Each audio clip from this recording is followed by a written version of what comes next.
anos atrás, a simples ideia de estarmos presentes simultaneamente em 2 planos de existência parecia algo inimaginável para a maioria de nós. Mas hoje, a história é outra. Nossas identidades, ofícios, crenças, afetos trafegam no fluxo digital na forma de dados. Só que, diferente da vida humana em toda a sua incontrolável complexidade e beleza, dados podem ser armazenados, classificados e comercializados. Quanto vale a sua vida?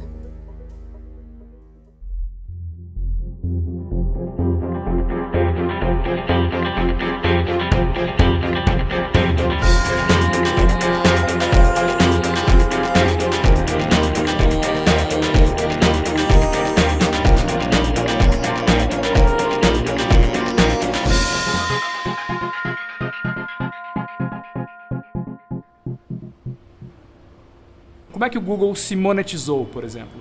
Ele começou como uma empresa que oferecia um serviço bastante inovador, que era um serviço de buscas na internet. Então ele basicamente coletou todas as informações que ele conseguia sobre páginas existentes, ele criou um index, um sistema de catalogação, e criou um algoritmo, uma série de comandos, uma fórmula matemática que executa uma função. Então, a partir do número de vezes que você usa o Google, ou a partir de qual local, ou a partir de qual navegador, ou a sua intensidade de uso, ele vai identificando que tipo de usuário que você é. Então, o Google e inúmeras empresas começaram a perceber que tudo que você faz na rede, você deixa um rastro. Na verdade, essa é uma condição das tecnologias cibernéticas, né? Que são tecnologias de comunicação e simultaneamente de controle. Então, uma tecnologia cibernética, ela além de fazer aquilo que você precisa, ela gera um ou mais dados sobre o que foi feito.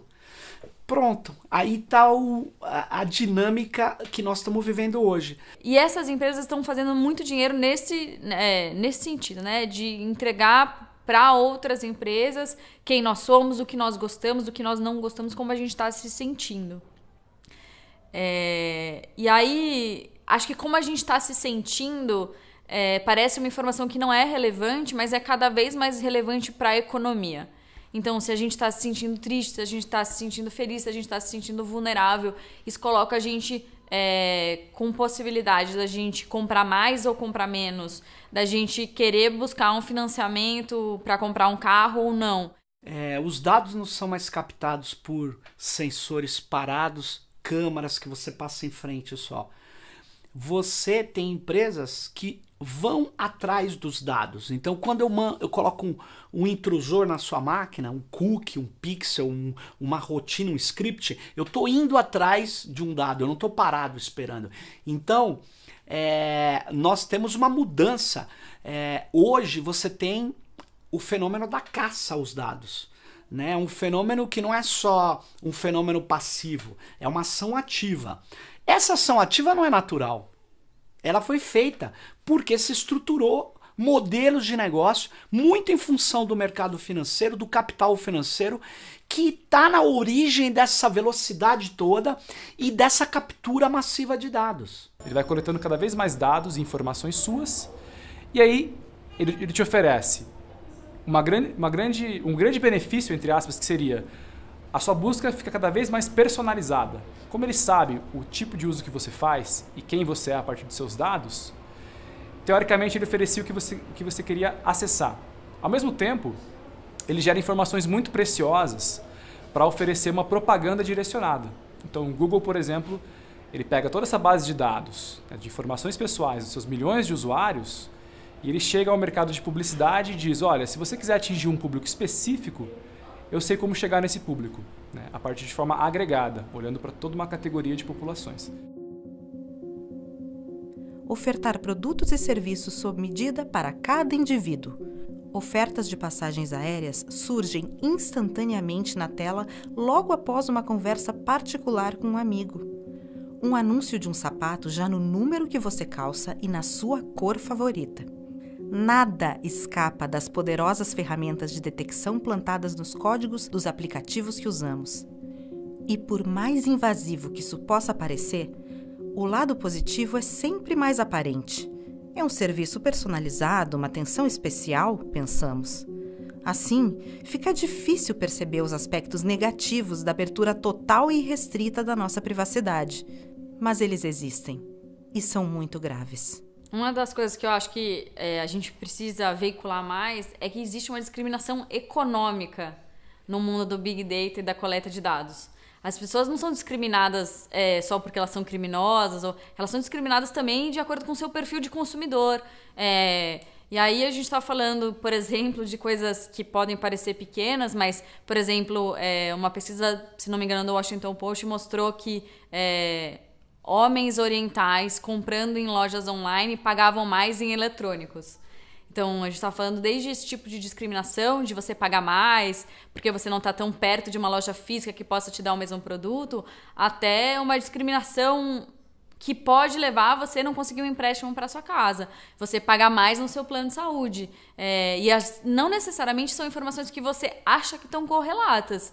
Então, hoje os planos de saúde estão interessados, por exemplo, em quantas vezes você erra quando você está digitando um texto.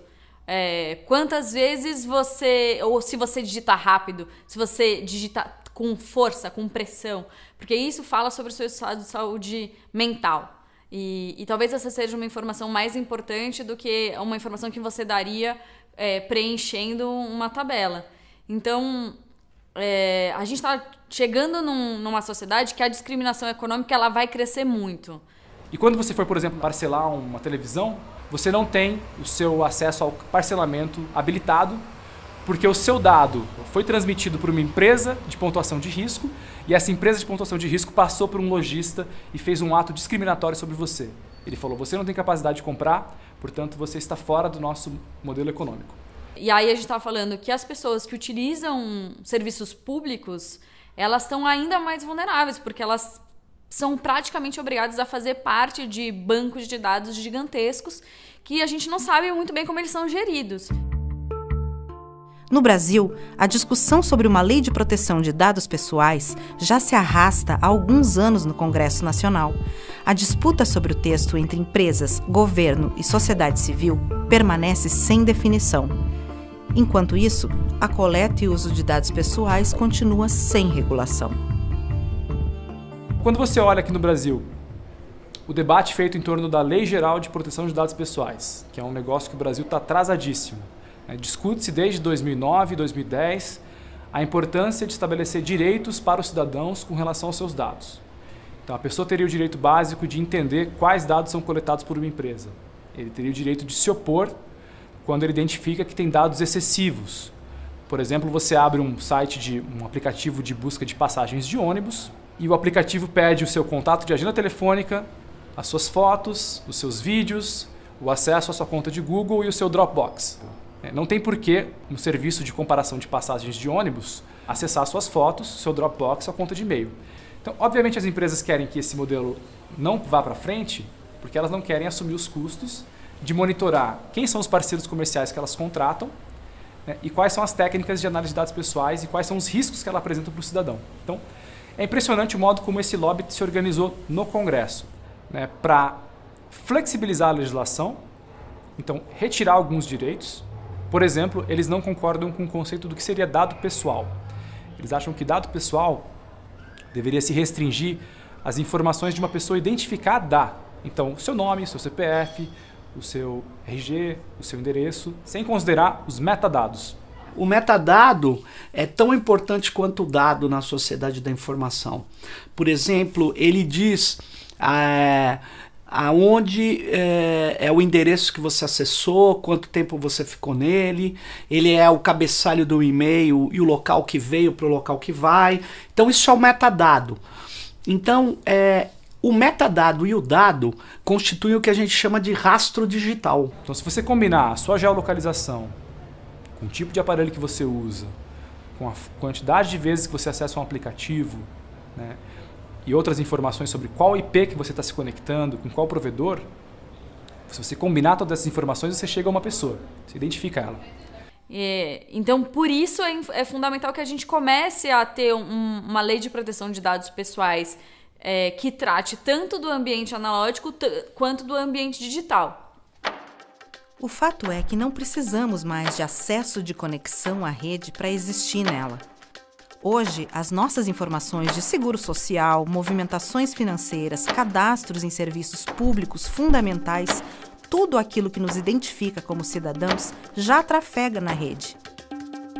Acho que um dos maiores desafios para a gente hoje é sensibilizar as pessoas comuns, as pessoas que costumam dizer que não tem nada a esconder, que a proteção de dados pessoais e a privacidade também diz respeito a elas.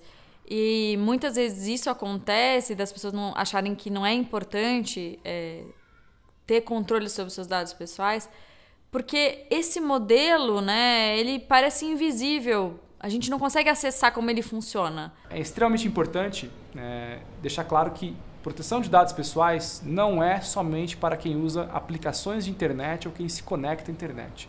Isso está totalmente ligado com o modo como a gente usa serviços diários, cotidianos, e o modo como a gente passa os nossos dados sem perceber, porque isso é muito sutil.